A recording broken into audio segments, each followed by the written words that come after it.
Torej, najnovejša številka platforme, ki je, kot je bilo povedano, zbornik študentk in študentov podiplomske šole ZRC SAZU, je nastala pod uredniško taktirko Pije Rednak, Lucije Mandić, Dragana Petrevskega in mene, Mance Koren. Temelji na izhodišču, da interdisciplinarnost ni zgolj metodološka izbira, temveč nujen okvir za poglobljeno razumevanje družbenih in kulturnih pojavov. Je rezultat sodelovanja študentk in študentov z različnih področij, a predstavlja skupen premislek o tem, kako se zgodovinski, materialni in teoretski viri lahko berejo v dialogu.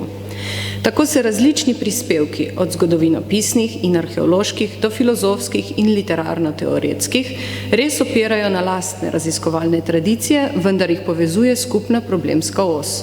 Na kakšne načine se v konkretnih zgodovinskih in materialnih okoliščinah vzpostavljajo, utrjujejo in izpodbijajo mehanizmi moči, reprezentacije in pomena. Ana Čič v analizi prostovoljnega služenja vojaškega roka žensk v jugoslovanski ljudski armadi v letih od 1983 do 1985 pokaže, kako vojaška institucija deluje kot prostor hkratnega vključevanja in izključevanja. S prepletom arhivskih virov in ustnih pričevanj razkrije razkorak med ideologijo enakosti in vsakdanjimi praksami, ki reproducirajo spolne hierarhije. Militarizacija se tako izkaže kot proces oblikovanja subjektivnosti in družbenih norm.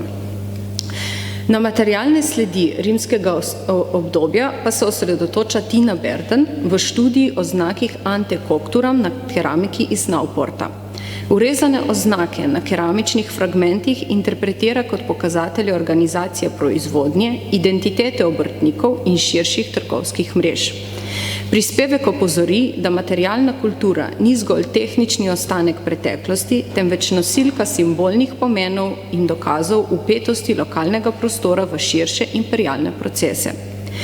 Dino Manzoni razvije teoretsko razpravo o seksualnosti kot obliki kapitala znotraj sodobnih biopolitičnih režimov. Seksualnost razume kot polje, kjer se prepletata obljuba emancipacije in subtilne oblike nadzora, ter pokaže, kako diskurzi užitka in identitete sodelujejo pri vzdrževanju ekonomskih in družbenih razmerij moči. S tem odpira vprašanje razmerja med željo, subjektivnostjo in oblastjo. Epistemološkim in etičnim dilemam pisanja o genocidu in uničenju Palestine pa se posveča Doroteja Pospihal.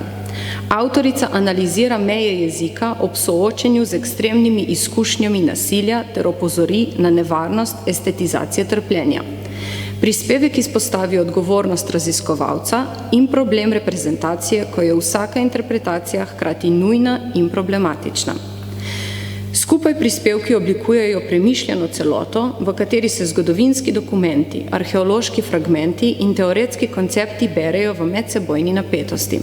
Zbornik ne ponuja enotne razlage, temveč odpira prostor primerljivega in kritičnega branja, ki omogoča kompleksnejše razumevanje družbenih procesov. Njegova vrednost je prav v tem, da razlike med disciplinami ne briše, temveč jih uporablja kot produktiven okvir za nova vprašanja o preteklosti in sedanjosti. Najlepša hvala.